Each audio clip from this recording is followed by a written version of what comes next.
Halloween. Par contre, je veux bien reprendre ma voix normale. Si ça ne t'embête pas. Ah, elle est moins bien. Elle est moins...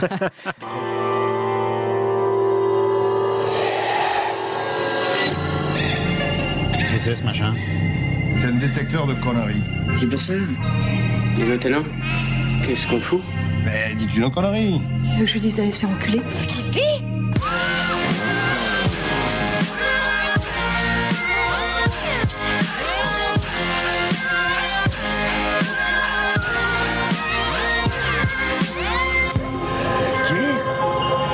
Ça vulgaire?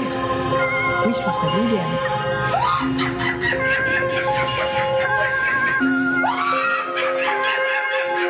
Bonjour et bienvenue pour ce nouvel épisode de Pardon Maman, le podcast de vulgarisation qui traite des petits et des grands sujets pour les rendre les plus vulgaires possibles. Comme vous l'aurez compris, aujourd'hui nous faisons un épisode un petit peu spécial. Yes. Il sort quelques jours après Halloween et nous avons donc décidé de traiter de sujets quelque peu effrayants. Aujourd'hui, avec moi pour vous divertir, j'ai une fine équipe, à commencer par Juan. Bien le bonjour. Hicham. Et Camille. Bonjour. Donc Hicham a été remplacé par un buzzer vraisemblablement. Ok Hicham. Très bien, oui, c'est ça. Ok Hicham, tu peux nous faire un sujet sur les animaux. Bon, voilà, j'espère que vous allez bien. Nous en tout cas on va assez bien. On est en, il me semble, parce que on est un petit peu en publication décalée, mais qu'on est quand on est en post week-end Paris Podcast Festival, qui était très sympathique. Bien post-week-end, ouais. Oui. Mais oui, bah, forcément. Rappelle-toi qu'on en avait parlé au dernier épisode, qu'on était content de peut-être les avoir vus. Voilà, mais on a vu plein de gens sympathiques, on a vu des auditeurs, des auditrices, des producteurs, des productrices, c'était vraiment très très chouette. La remise de prix où Anouk et Victoire, deux de nos précédentes invités, ont gagné des prix. On est extrêmement heureux pour elles. Elles ont fait un super travail et plein d'autres personnes qui ont gagné des prix magnifiques. Donc voilà, c'était un très très bon week-end. Et puis pour notre part, là on va faire un petit... on a essayé d'éviter les sujets un petit peu éculés, mais on va quand même parler un petit peu d'Halloween, faire des trucs un peu qui font... Parce qu'on aime bien. Qui font un petit popper, voilà. On va tester. Voilà. De quoi on va parler d'ailleurs aujourd'hui? Écoute, je ne sais pas. Est-ce qu'on commencerait pas par Camille pour changer? Par hasard, tiens, faisons ça. Allez, on se lâche. Moi j'aimerais vous parler de Gilles de Rais, qui est un compagnon de Jeanne d'Arc, mais également un des premiers serial killers de l'histoire de France. Et le frère de Odile de Rais. Odile de Rais, absolument. Tout à fait. Excellent. J'adore l'humour. Voilà. Après, on va continuer avec Juan. Oui, absolument. Moi, je vais vous parler de Ed Gein. Je vais vous raconter l'histoire de cette personne et comment il a inspiré... Le boogie. Le boogie, exactement, le boogie-woogie. Cool. Après, ce sera Ichouchou. Moi je vais... It's alive. Suite à un auditeur qui voulait que je fasse un sujet sur les animaux, et ça tombe sur Halloween, donc je vais faire sur les animaux d'Halloween. Très bien. Voilà. Et toi, patron? Ça me gêne toujours qu'on m'appelle patron. Mais... moi, je vais vous parler chef, t'es chef, hein. Je vais vous parler des clowns. Parce que les clowns, c'est des trucs qui font potentiellement un petit peu peur. Donc, je vais pas forcément vous parler que de la partie qui fait peur. Je vais plutôt vous parler de l'autre partie d'ailleurs. Mais voilà, les clowns, d'où ça vient, pourquoi, comment. Ok. C'est bien pour Halloween que tu nous parles de la partie qui fait pas peur. Ouais, mais c'est bien pensé. Toujours en habitude. On parle d'un sujet, partir du tout début et savoir pourquoi, comment. On apprécie. Allons-y alors. Allez. Gilles de Rais, baron de Bretagne, maréchal de France, ici présent, accusé d'avoir horriblement et inhumainement tué environ 140 enfants. Beau palmarès. Oui, ça fait beaucoup. Au moment où ils ont dit 140, j'ai vu les yeux d'Ilias sortir des orbites et revenir dedans. Ouais, c'est pas négligeable, quoi. Ah bah non, c'est pas négligeable. Mais tous d'un coup? Attends, on y arrive. Parce que sinon le sujet est très court. Oui, voilà, c'est la fin du sujet. Donc non, en fait, je voulais vous parler de Gilles de Rais parce que Gilles de Rais, c'est un personnage qu'on connaît un petit peu aujourd'hui parce que quand on entend parler, on sait que c'est quelqu'un effectivement qui a été condamné. Bon, ça, on reviendra là-dessus, qui a été condamné et brûlé, envoyé au bûcher. Pour être honnête, je t'avoue que j'ai T'avais jamais entendu parler? Moi non plus. C'est pas bien grave, hein. C'est pas non plus le personnage historique préféré des Français, hein. Voilà. Si son alter ego dont on parlera, t'en as déjà entendu parler. Mais... Oui, absolument.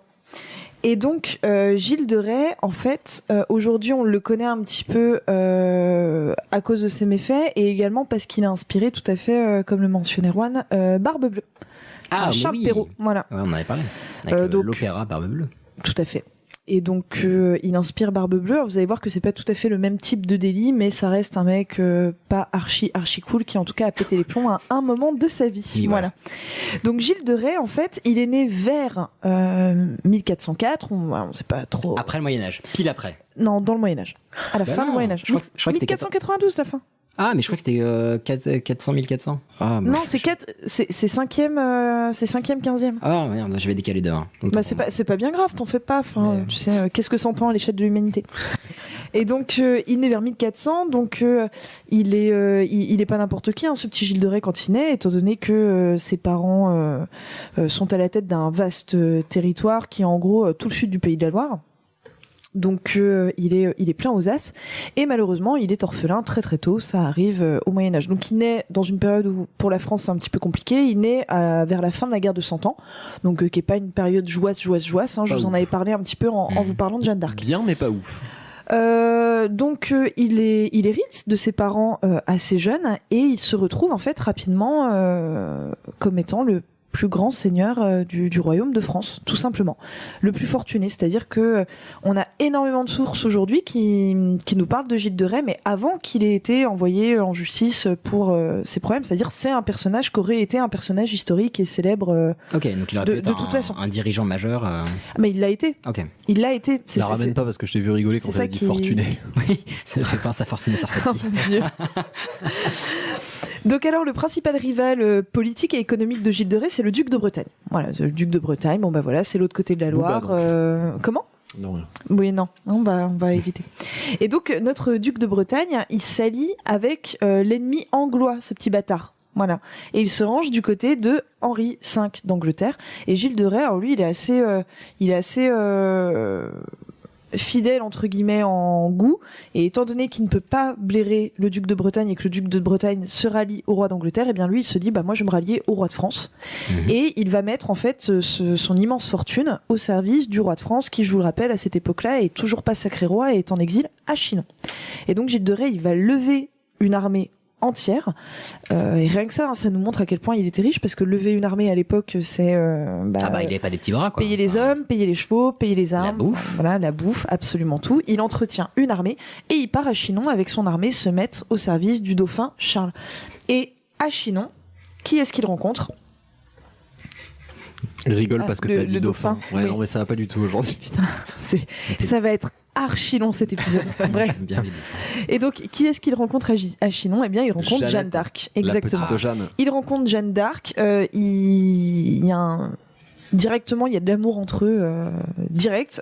Alors, pas au sens où vous pourriez l'entendre. Non, parce que une franche camaraderie. Lui préfère les hommes, hein, d'une part, et d'autre part, il est déjà marié de toute façon. Enfin, bon, tu me diras, l'un n'empêche pas l'autre à cette époque, mais voilà. Et bah oui, il faut se marier pour un héritage, même quand on n'aime pas trop les femmes. Hein, voilà. Mais lui, voilà, il est plus porté sur les hommes de toute façon, mais en fait, c'est un amour spirituel, c'est-à-dire que directement, lui, il la croit. Mais tout de suite, il la croit, elle a entendu des voix, les saints se sont adressés à elle, c'est une envoyée de Dieu, il ne se pose pas la question une seule seconde. Il faut retenir pendant... Sans dirons sur le charisme de Jeanne d'Arc quand même. Oui, et en plus de ça, lui, il est extrêmement croyant et pratiquant. Et ça, il faut, et jusqu'à sa mort, il faut vraiment le retenir. Il craint Dieu, il adore Dieu, et il est très respectueux vis-à-vis de l'Église. Voilà. Donc en fait, il va être la personne en charge d'aider Jeanne d'Arc à reprendre Orléans, à accompagner le roi à Paris, etc. À Reims, pardon. Et il va être nommé maréchal, qui est quand même la plus haute dignité militaire. Donc c'est vraiment pas n'importe qui. Il obtient son bâton de maréchal, et à cette époque-là, il est tout jeune, il a 24-25 ans. Hein, c'est vraiment, c'est un jeune homme, voilà. Et il est au top de sa gloire. Et un jour, il apprend que Jeanne a été capturée par les Anglais, pas le sang voilà, par les Bourguignons, revendue aux Anglais, et qu'elle est prisonnière à Rouen. Donc il va faire une tentative de sauvetage de Jeanne d'Arc, hein, il va monter une armée pour aller la récupérer, c'est un fiasco total, vous connaissez la fin. Et elle est brûlée donc en 1431, un truc comme ça. Il retourne dans ses terres, et à partir de ce moment-là, il devient un petit peu fou, notre ami Gilles de Rais. Il change totalement. Donc, il a perdu la foi. Non, il n'a pas perdu la foi, pas du tout. Il reste vraiment pratiquant et croyant jusqu'à la fin de sa vie. Mais en fait, il a une déprime, tout simplement, et il va noyer sa déprime dans les dépenses et dans le faste. Donc, il va se faire une suite, mais plus que royale. En sachant que son économie commençait à chavirer un petit peu, étant donné que le roi de France, une fois sacré, ne lui a jamais compensé tout ce que lui, il avait investi pour aider le roi à se faire une armée, etc. Donc il s'est bien fait entuber un petit peu par la couronne quand même. Et donc, alors il dépense tout ce qui lui reste. Donc il a des serviteurs de dingue, il se paye des animaux exotiques, il fait des banquets à n'en plus finir. Et il va même, il aimait bien les arts, et donc il va même faire il va financer des mystères. Donc les mystères, c'est les pièces de théâtre médiévales qu'on appelle des mystères, et c'est uniquement à thème religieux. Et donc il va en faire un, notamment sur Jeanne d'Arc. Ils vont faire une tournée en fait. Le mec il devient producteur, il va faire une tournée du truc. Enfin, c'est incroyable. Les gens qui se font chier et qui ont de l'argent finalement. Mais voilà, et il va faire jouer la dernière représentation à Orléans. Enfin. Un truc de dingue. Il y avait des centaines, je crois que c'est 400 figurants, 500 figurants qui changeaient de costume tout le temps. Enfin, mais vraiment, faut vous imaginer le truc. C'était un village tournant, quoi. Enfin. Ah, mais c'était absolument hallucinant. Le Puy du Fou. C'était le Puy du Fou de Gilles de Rais, exactement. Et donc il dépense. Et sa famille commence à flipper. Légèrement, quoi. Dis donc, Gilles. Son épouse, elle lui dit, tout à fait, écoute, Gilou, là, tu vas un petit peu trop loin. Tu dilapides l'héritage, Gilou. Et donc, en fait, sa famille va obtenir à ce qu'il soit mis, entre guillemets, sous tutelle financière. C'est-à-dire qu'il va plus gérer la totalité de son argent, et en fait, on va mettre une partie de ses terres en vente. Ah oui, carrément. Exactement. Donc, le duc de Bretagne, lui, il est tout à fait content. Il va racheter des terres, étant donné que ça se situe aux portes de son duché à lui. Donc, ça lui grossit ses terres. Sauf qu'en fait, ces terres, elles sont revendues, mais avec une clause. C'est-à-dire que si Gilles de Rais se refait une petite fortune, il pourra les racheter au même prix. Au même prix, exactement.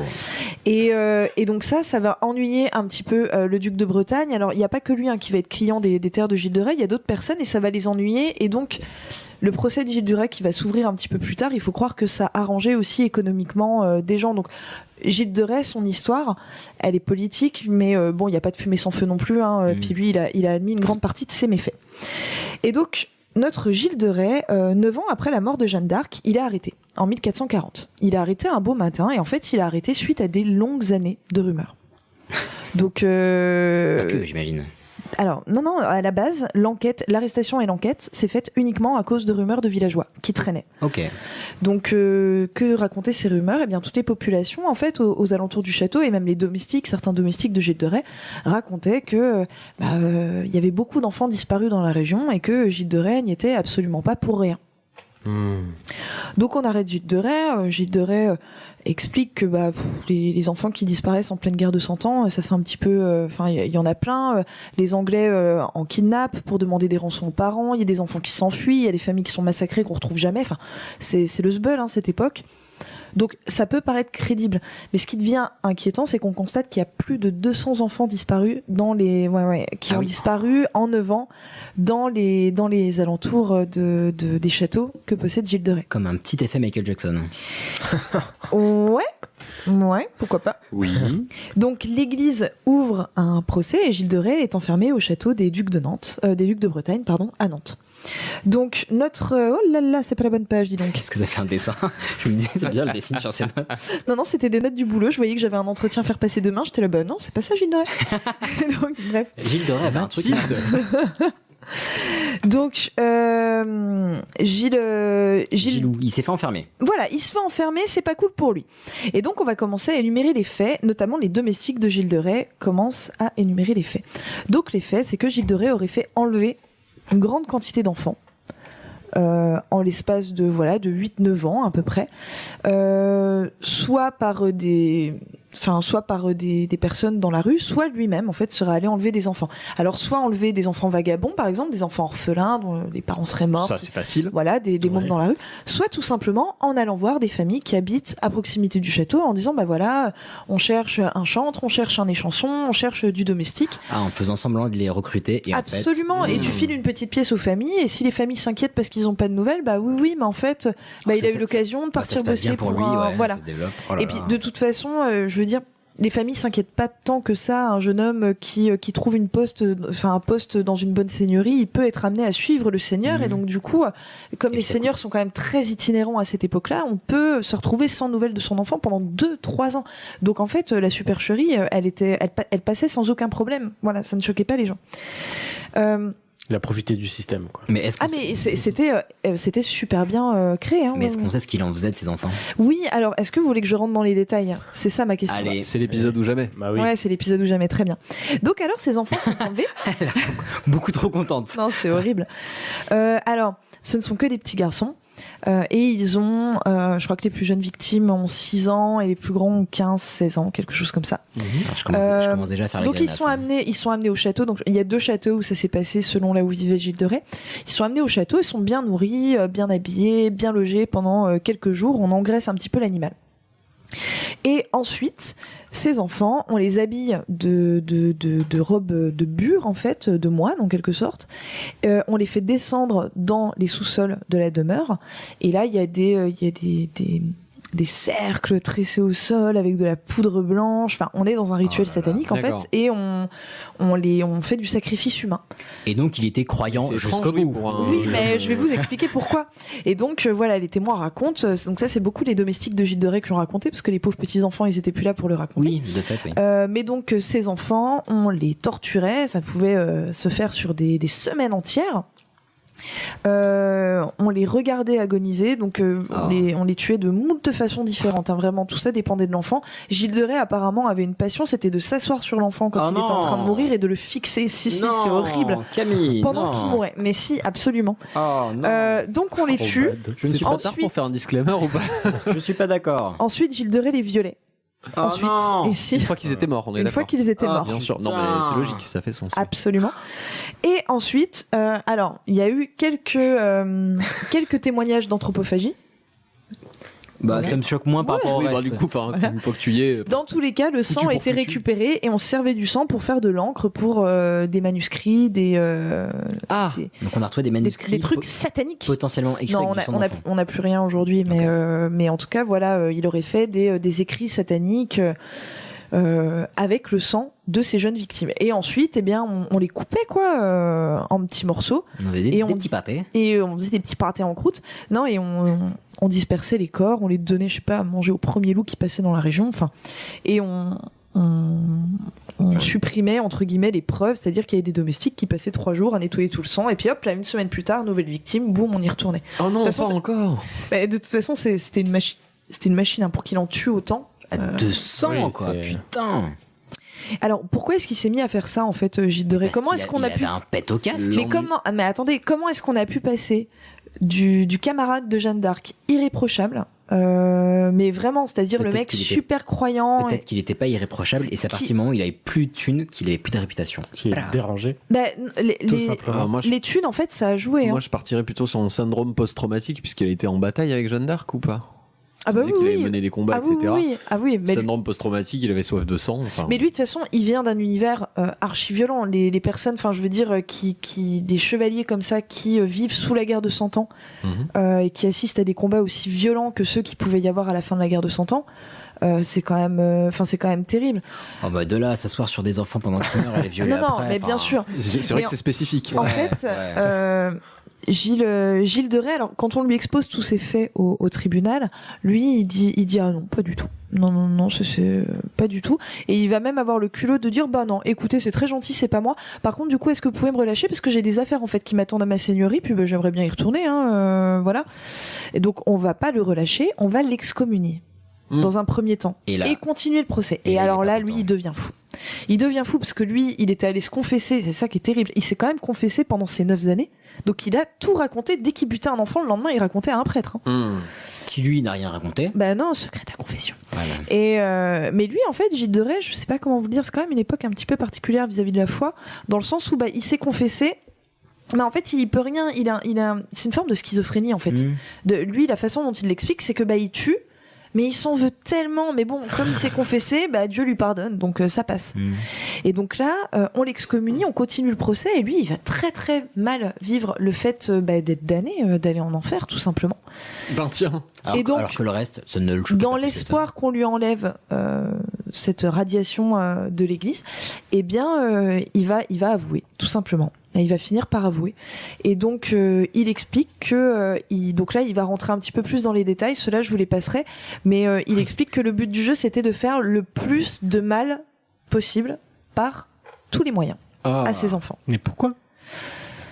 Il a été entre guillemets mal entouré. Alors ça fait très con de dire ça, mais en gros Gilles de Rais. Un mauvais conseiller. C'est pas de sa faute. Non, mais en fait, Gilles de Rais, quand la ruine arrive et puis qu'il commence à dépenser tous ses sous, il va commencer à fréquenter des alchimistes, étant donné que lui, il a toujours été passionné par les sciences et il a envie de trouver le secret de la pierre philosophale. Un de plus, un d'autre. Voilà. Donc, il s'entoure d'alchimistes. Il va faire un genre de petit laboratoire, c'est pas sorcier, dans les sous-sols de son donjon. Et il fait venir des alchimistes, des prêtres défroqués satanistes, etc. Il fait même venir un alchimiste totalement taré de Florence, qui est condamné avec lui, au procès d'ailleurs. Et ces mecs-là se disent, bon voilà, il est jeune, il est super influent, il a besoin de thunes. Nous, on est satanistes convaincus, tu vois, on est des oufs, on va grave s'en servir parce qu'il peut nous donner toute la viande fraîche qu'on veut. Et petit à petit, en fait, ils vont le faire sombrer. Donc, en fait, dans la criminalité. Je pense qu'il était faible aussi psychologiquement. Ouais, c'était le théâtre d'expérimentation un peu occulte et. Oui. Ah oui, clairement. Ah putain, c'est sûr. Et il va passer de la magie, mais en gros, enfin voilà, essayer de frotter des cailloux pour faire de l'or. Oui, c'est une forme de folie, mais voilà. Et oui, il passe direct à de la pédophilie et ensuite à des meurtres. À quel moment tu peux faire de l'or en violant des dépouilles mortes d'enfants? Je ne comprends pas la logique. Ne tente rien à rien, Ilias. En faisant des sacrifices, en fait, lui, c'était plutôt dans ce non, mais le sacrifice. Passons. Tu offres une âme. Pourquoi tu veux violer cette âme? Enfin, il y a un truc qui m'étonne. Peut-être je ferai un sujet un jour sur l'église de Satan, du coup. Mais il me semblait que c'était plutôt la promotion du libre arbitre et machin, et que tout ce qui était sacrifice humain ne faisait pas vraiment partie de l'église satanique, entre guillemets. Alors après, ça dépend peut-être aussi des lieux, des périodes, des endroits. Oui, possiblement. Je ferai des recherches là-dessus. Oui, avec grand plaisir. Pareil, sur l'alchimie, je suis très très chaud pour un sujet sur l'alchimie. Mais sur l'alchimie, oui, c'est carrément intéressant. Ça, je suis bien d'accord. Et donc... Maintenant qu'il a avoué. Il avoue. On lui demande combien. Alors là, il répond plein. Je sais compter que jusqu'à 200, moi. Non, mais il avoue 160, je crois, environ. C'est-à-dire qu'il a pas compté. Mais sauf que voilà, quand on compte le nombre de disparus, il y a plus de 200, donc c'est fort probable que ce soit plus de 200. Mais je vous avoue qu'il a pas tenu un livret de compte. C'est déjà énorme. Une fois que t'as passé les 100, je pense que bon. Oui, les deux, quoi. Enfin... Mais il y a pas en termes de meurtre d'enfants. Moi, je ne lui connais pas de rival et d'équivalence. Ouais. C'est terrible. C'est vraiment terrible. Et donc, étonnamment, il est condamné à mort par l'Église. Oui, alors c'est bien, ils ont la rancune un peu tenace. Hein. Mais alors en fait, lui, c'est ça qui est vraiment terrible, c'est que il va vivre sa condamnation à mort à la cool, parce que il se dit, et il le dit à son procès, il se dit que s'il est condamné à mort et puis qu'il va au bûcher, là où c'est bon, ce sera pardonné, quoi, puis qu'il ira au paradis. Et lui, c'est le principal, en fait, il veut vraiment retrouver Jeanne au paradis, au calme, quoi. Voilà. Alors, il est condamné à être brûlé.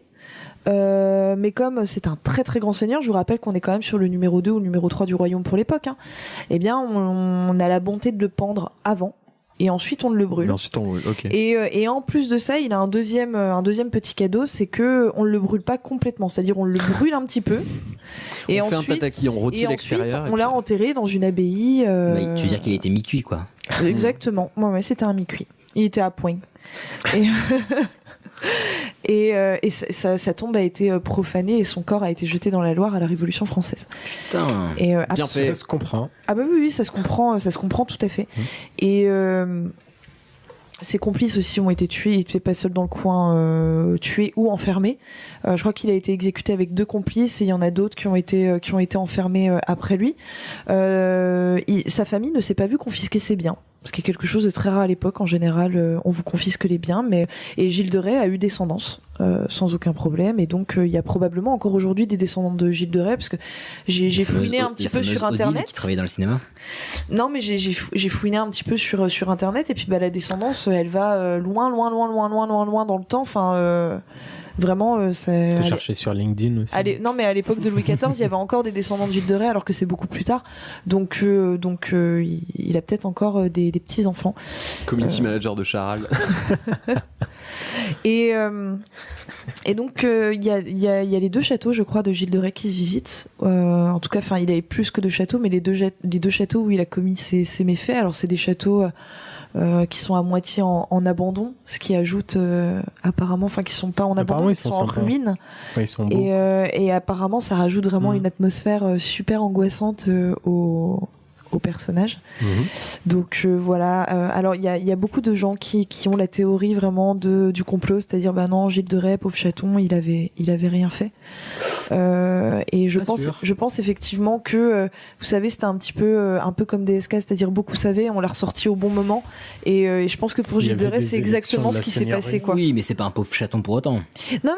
Ah bah non, pour moi c'est pas du tout un pauvre chaton. Moi je pense qu'en fait beaucoup savaient, mais que les yeux sont restés fermés pendant longtemps et qu'on a attendu de le sortir au moment opportun pour que ça passe. Donc voilà, c'était la belle histoire de Gilles de Rais, qui était, je vous le rappelle, le meilleur ami que Jeanne d'Arc ait eu dans sa vie. Un mec sympa. Alors maintenant, on peut remballer tous les Freddy Krueger, les machins et tout ça, c'est 1000 fois plus dégueulasse. Quoique. Mais en fait, c'est tellement dégueulasse qu'on a du mal à réaliser, moi, je trouve. Ça me fait pas peur, ça me d'avoir dégoûte. buté quasiment 200 enfants dans ces conditions. Non, mais surtout, buter, c'est pas genre avec un coup de hache ou un machin, non, il les a torturés, c'est immonde. C'est ce qu'ils voulaient, quoi. Ouais. Ah, mon dieu. À ton tour. Je suis pas bien là. À mon tour ? Oui. Bon, Allez, bah, à vas-y. mon tour alors. J'ai hâte.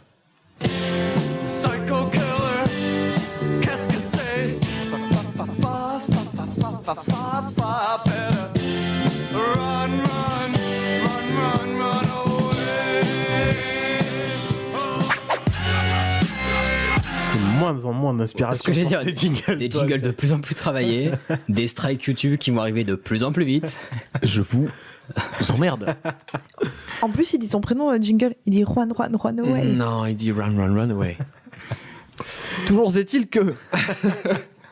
Moi, je vais vous parler de Ed Gein. Pas exactement des Boogeyman, mais plutôt précisément de Ed Gein. Et donc, avant de vous dire pourquoi il est inspiré des tueurs en série, je vais vous raconter une petite histoire. Vas-y. C'est parti. On est en novembre 1957, à Plainsfield, dans le Wisconsin, proche de Chicago. Vous visualisez à peu près. Et on y chasse le cerf là-bas. Mais on y chasse le cerf qu'environ 1 semaine par an. Donc c'est un petit peu une fête locale. C'est un endroit qui est assez pauvre, hein. C'est vraiment une petite ville. Et c'est un peu une fête, tout le monde en profite. Et c'est pas qu'un loisir, on s'en sert aussi pour ramener de la bouffe pour la famille, en fait. On chasse vraiment pour ramener de la viande, parce que c'est pas le boulot non plus qui abonde, voilà. Il y a environ 700 habitants. Donc surtout à cette période-là où tout le monde est à la chasse, c'est une ville qui est très très déserte. Et donc ce jour-là, le fils de la famille Warden, Frank, rentre de la chasse bredouille et retourne au drugstore qui est tenu par sa mère, Bernice Warden. Aucune trace d'elle. La seule trace présente, c'est une trace de sang qui mène jusqu'à l'emplacement où est normalement garée la camionnette de Bernice. Sur le coup, Frank se dit qu'il va contacter la police. Le problème, c'est que le shérif connaît un peu trop bien cette description des faits. C'est la seconde fois en 3 ans que des faits similaires se produisent. La dernière fois, c'était une tenancière de café du nom de Mary Hogan qui accueillait également les chasseurs après leur partie de chasse. Une nana un peu bourrue, assez forte, quoi. Et qui parlait comme un gars, finalement. J'ai l'impression d'être dans un Cluedo, là. C'est trop cool. Et cette Mary Hogan, elle est disparue dans des circonstances similaires. Donc on avait retrouvé une trace de sang et plus aucune trace après le parking. Du coup, le shérif et ses adjoints cherchent des pistes et Frank mentionne qu'il a croisé un certain Edward Gein au magasin la veille. Edward qu'il connaissait, tout le village le connaissait en fait. C'était pas vraiment l'idiot du village, on peut pas dire ça, mais il était connu comme le bizarre de service, on va dire. Et Frank dit au shérif qu'il l'avait vu tourner autour de sa mère ces derniers temps. Donc les policiers se disent qu'ils vont aller voir un petit peu ce qui se passe du côté de chez Edward Gein. On est en novembre, il fait déjà nuit noire. Et pour rien arranger, il neige en plus. Et le vieux corps de ferme de la famille Guin semble désert, mais il tarde pas à trouver Edward qui est garé devant chez ses voisins. Le shérif demande à Ed de le suivre au poste pour lui poser quelques questions et il accepte absolument sans broncher. Par acquis de conscience, il demande tout de même à une patrouille d'aller jeter un œil chez Ed. La patrouille se rend donc chez Ed. Arrivé à la ferme, qui est une bâtisse un petit peu lugubre, qui n'a pas d'eau ni électricité, les adjoints décident, avant d'entrer dans la maison, d'aller jeter un coup d'œil dans la cabane à outils, qui n'est pas plus d'ailleurs reliée à l'électricité que le reste. La porte est fermée, ils décident de la dégommer. Un coup d'épaule suffit à ouvrir la porte, et alors que les officiers balayent la cabane avec le faisceau de leur lampe, ils se figent. L'un d'eux sort immédiatement de la cabane et il vomit son repas dans la neige. L'autre reste debout pétrifié. Ils ont retrouvé Bernice Warden. En bon état apparemment. Attaché à un crochet, la tête en bas, enfin la nuque en bas, parce que la tête est aux abonnés absents, et éventré comme un cerf. Oh non, mais non. Bon, un arbre de Noël plutôt moyen. Je ferai plus jamais d'épisode d'Halloween avec vous. Plus jamais. Mais dans la maison, ils sont pas au bout de leur surprise. La tête. Dans le salon, Je me sens pas bien. ils trouvent une collection plutôt macabre. Évite de faire ça quand je bois, s'il te plaît. Il y a des bols sur la table. Des bols qui sont faits en sommet de crâne humain. Il y a aussi des abat-jours de lampes en peau humaine. Des guirlandes de tétons. Je répète, des guirlandes de tétons. Ah, attends, est-ce que les guirlandes pointent quand il fait froid? Ah, je ne sais pas. C'est une très bonne question, excuse-moi, mais... On y trouve aussi un costume en peau humaine, donc un legging, une veste cousue de peau humaine, c'est-à-dire en fait la peau d'une femme qu'on peut vêtir Mais alors, comme ça, un vêtement. ça doit finalement. tenir chaud au final. Hein. Ça doit être pas mal. pas Mais sûr. l'odeur, pas fou. Je me sens pas bien. Ah, du coup, tu l'avais avec quoi? Avec du savon ou de la lessive? Du radiant. Carbonate. De la javel peut-être. On trouve aussi les entrailles et la tête de Bernice Warden dans des sacs. Oh mon dieu. Bah, ils étaient rangés au moins. On trouve aussi des masques accrochés au mur qui sont faits en, je vous laisse deviner, Un visage humain. exactement. Raté là en là. latex, oh. Accrochés sur des petites boules de papier journal, en fait, on les a posés comme des masques finalement pour la déco. Il y en a plusieurs contre le J'avais mur. archi peur d'être trop trash et. On fera plus jamais au d'épisode final, ça va, d'Halloween. quoi, On c'est disait trop que bien. ton salon était un peu vide, Elias. C'est Non. ça. Mais surtout, enfin, c'est joli masque en peau humaine, mais il y a un de ces masques qui est plutôt familier, c'est la tenancière Marie Hogan, Ah bah la voilà. qui avait disparu 3 ans plus tôt. Elle était là. Du coup, tout s'est bien fini. Tout s'est bien fini. Et Ils étaient bien contents. pendant que nos amis visitent le poste, Ed Gein, lui, visite la maison. Ed Gein, lui, il est au poste, hein, au calme, avec la police. Et Ed Gein, quand on lui parle de ça, il dit bon, C'est pas moi. J'ai merdé. Il reconnaît 2 meurtres. J'ai fait de l'alchimie. Il reconnaît le meurtre de Marie Hogan et de Bernice Warden. Les autres corps utilisés pour ces petits DIY du dimanche, d'après lui, ce seraient des cadavres qu'il aurait dérobés au cimetière du coin. Oui, Ça alors, semble concorder avec ce qu'on a trouvé, l'état de putréfaction, etc. c'est du loisir créatif au final. Voilà, petit DIY comme je disais. Enfin, il avait un compte Pinterest d'ailleurs, vous pouvez encore le trouver, c'est faux. Mais potentiellement, ça aurait été des cadavres, donc il n'a reconnu que 2 meurtres. Mais il est possible qu'il soit allé un petit peu plus loin. Faut savoir aussi que Ed Gein vivait seul au moment des faits. Mais quand il a emménagé dans cette maison, il était enfant et il n'était pas tout seul. Il était avec son frère, son grand frère et sa mère. Et son père, mais qui est décédé assez rapidement. Des d'un coup de hache dans le torse. Non, il est mort, je crois, d'une crise cardiaque. Et la maman de Edward Gein, c'était une fanatique. À la base, ils habitaient à la ville. Elle a décidé pour le reste de la famille qu'ils aillent vivre à la campagne. Et elle leur apprenait à ses fils que les femmes, c'était la pire chose, tout simplement. Les femmes, c'est le diable. On s'approche pas des femmes, c'est l'enfer. Elle avait pas tout à fait tort. Oh non. C'est Non. Camille qui a dit ça, c'est Camille. Camille Bûcher. Calme ta race. Je vous encourage à flageller Camille. Edward, il vouait un culte à sa maman. Oh, imperturbable. J'essaie tant bien que mal. Il voit un culte malsain à sa mère et d'ailleurs même son grand frère qui s'appelait Henry critiquait pas mal la relation qu'il avait avec sa mère. Alors on n'en sait pas plus, on ne sait pas s'il y avait une relation d'inceste ou un truc encore plus chelou, mais ils avaient une relation un petit peu inceste. Mais c'est Halloween ou c'est pas Halloween, merde? Bah oui, décide-toi à un moment donné. Oui, mais moi, C'était ton idée en plus. non. Si. La prochaine fois, on fera un Et spécial c'est là Pâques. que Winnie l'ourson ramassa le pot de miel. Ah, là, d'accord. Donc en 1944, un incendie se déclare près de la ferme et Henry et Ed, donc les deux frères, décident d'aller l'éteindre, tant bien que mal. Quelques heures plus tard, Ed appelle la police pour les prévenir qu'il ne parvient pas à retrouver son frère. La police arrive et lorsqu'ils arrivent, il les amène directement à son frère. Chelou. Étrange C'est spécial. pour un mec qui ne sait pas où se trouve le corps. Mais néanmoins, il n'est pas inculpé. Enfin voilà, son frère est retrouvé mort. On n'avait pas les mêmes technologies que maintenant pour savoir qu'en fait, il avait tabassé, on le soupçonne, Technologie. et qu'il l'avait laissé crever dans un incendie.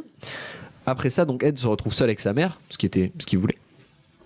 Mais la santé de sa mère après la mort de son frère se dégrade. Elle a plus aussi des attaques, elle se retrouve paralysée. Et il reste à son chevet toute une année, jusqu'à ce qu'elle rende l'âme, alors qu'elle était paralysée dans son lit. Et du coup, Ed se retrouve tout seul dans cette maison abandonnée à un monde qu'il ne connaît pas. En fait, on ne lui a jamais appris à s'adapter au monde, mis à part par les dogmes religieux de sa mère qui lui disaient que les femmes c'est le diable et son père qui était un alcoolique. Et voilà. Ouais, donc il était pas dans on va dire, le milieu. Disons qu'on n'est pas sur une top surprise. Ouais, ok. Finalement, l'éducation c'est important. Il n'avait pas un terreau culturel fou pour se développer. Exactement. Et donc l'histoire d'Ed Gein, une fois qu'il a reconnu ces deux meurtres et toutes les atrocités quand même ce qu'on a retrouvé dans sa maison, c'est un peu taquin. Bah forcément, ça a attiré la presse et ça a enflammé aussi l'imagination de pas mal d'auteurs qui ont plus tard été adaptés en film. Et il y en a 3 parmi eux qui sont très célèbres, des films qui ont été inspirés de l'histoire de Ed Gein. Est-ce que vous auriez une idée? Human Centipede. Non. Non, c'est pas le film purée, j'ai plus le nom, mais où avec le patchwork de peau humaine, la bête qui sort et enfin la bête, le tueur. Bête The qui Thing. sort. Non, le tueur qui revient tous les 4 ou 5 ans et puis il bute des gens et il se fait. Vendredi 13. Non, il se fait Non. des petits patchwork en peau Freddy. humaine. Ouais, tu te rapproches. Mais il utilise un outil particulier, ce tueur. Un poinçon. Un outil, vraiment un outil. Je sais pense que- plus, Voilà, très bien. Ah, mais c'est. Je pensais pas à ça. Eh ben, c'était ça. Billy. En effet, Massacre à la tronçonneuse a été inspiré par Ed Gein. D'ailleurs, Massacre à la tronçonneuse, il y a marqué inspiré de faits réels quand vous regardez le film, Ah, même ça, le les vieux faits film de réels. Toby Hooper. Et en effet, ça a été complètement inspiré puisque le tueur récupère le visage de ses victimes et s'en fait un masque. C'est pour ça qu'on l'appelle Leatherface, le tueur de oui. Massacre à la tronçonneuse, Oui, donc oui, gueule de cuir, parce qu'en fait, il se fait des masques en peau humaine. Il y a aussi toute une histoire avec la famille du tueur dans Massacre à la tronçonneuse qui sont potentiellement des cannibales, on n'est pas sûr, mais il a une famille qui est bien chelou aussi. Et Toby Hooper, le réalisateur, a avoué que oui, c'est complètement Ed Gein qui l'a inspiré là-dessus. D'autres idées peut-être? Bah, Jason de Vendredi 13. Non. Non. En tout cas, pas qu'on sache. Il y a peut-être eu des petites inspirations, mais il y en a un autre qui est très très connu. Est-ce que vous avez vu Psychose de Alfred Hitchcock? Oui. Nope. La scène de la douche. Ouais, non, ouais. jamais. Ah oui. Voilà. Psychose, en fait, c'est adapté d'un livre qui est écrit par Robert Juste pour Bloch. les auditeurs auditrices, Hicham fait semblant. Voilà. Non, mais non. Mais c'est dans la salle de bain avec la hache. Avec le couteau. Mais oui, voilà. Non, mais ah bon, oui. C'est un Mais gros oui, couteau. Une hache. c'est ce film-là, en effet. Oui, je vois très bien. Et donc, c'est adapté d'un Hello bouquin. to Johnny, il dit non. Non, pas Mais du tout. non, Ça, c'est rien. pas- Ça, c'est dans Shining. Ouais, tu Ah, confonds bah alors avec non, Shining. je voyais Shining. Tu moi. confonds avec Putain, Shining. Mais vous êtes vraiment pire que tout, quoi. J'ai envie de vous dire, lisez un livre, mais c'est pas vraiment le Il faut bien propos. apprendre un jour. Voilà. Oui. Donc c'était adapté d'un livre de Robert Bloch qui avait été écrit quelques années en fait après. Il habitait dans le Wisconsin, donc le bouquin est vraiment basé sur Ed Gein. Et dans Psychose, spoiler alert, mais bon en même temps il y a un petit peu prescription, je pense. Le tueur dans Psychose, en fait, qui s'appelle Norman Bates, se fait passer pour sa mère, c'est-à-dire qu'il se déguise Oui. en sa mère. Non, tu confonds avec Madame Doubtfire. Non, c'est la Madame Doubtfire est peut-être inspirée de Psychose. Mais la mère, elle est pas encore là. Enfin, Sa pas mère fraîche. est morte Ouais, dans voilà. la cave. En effet, il y a le cadavre de sa mère qu'il Ouais, a ouais. conservé dans l'état, comme Ed Gein a gardé la chambre de sa mère en état. Donc pareil, dans Psychose, le tueur est 100% inspiré de Ed Gein. Et un petit dernier, mais du coup, je sais même pas si vous avez vu Le Silence des agneaux. Ah, j'adore avec les elfes, les... Les couscous Mais aussi. non. Oh là là, cette blague de daron. Oh, si, je l'ai vu pour le live de 2 heures de perdu. Ah, très bien. Très bon film. Eh ben, dans Le Silence des agneaux, il y a donc Hannibal Lecter, mais il y a Oui. un tueur qui s'appelle tout à fait. Buffalo Bill. Et ce tueur, Buffalo Bill, est aussi inspiré. Faut mettre la crème. Il est aussi inspiré Oui, c'est par, vrai, oui, par oui. Ed Gein. Oui, parce que oui, il leur dit de mettre de la crème parce qu'après il va les dépecer. Exactement. Et donc, voici l'histoire de Ed Gein, un sacré coquin. Une bien belle histoire. Pour le moins, oui. Et par contre, est-ce que tu peux nous préciser, parce que tout à l'heure tu disais c'est celui qui a inspiré les boogeymen, la définition globale d'un boogeyman. Alors en fait, j'ai mal utilisé le terme boogeyman, tout simplement. Pour moi, boogeyman, c'est Slenderman. non, c'est quelqu'un qui fait peur quand t'es gamin. Ouais, en fait, c'est quelque chose de plutôt surnaturel.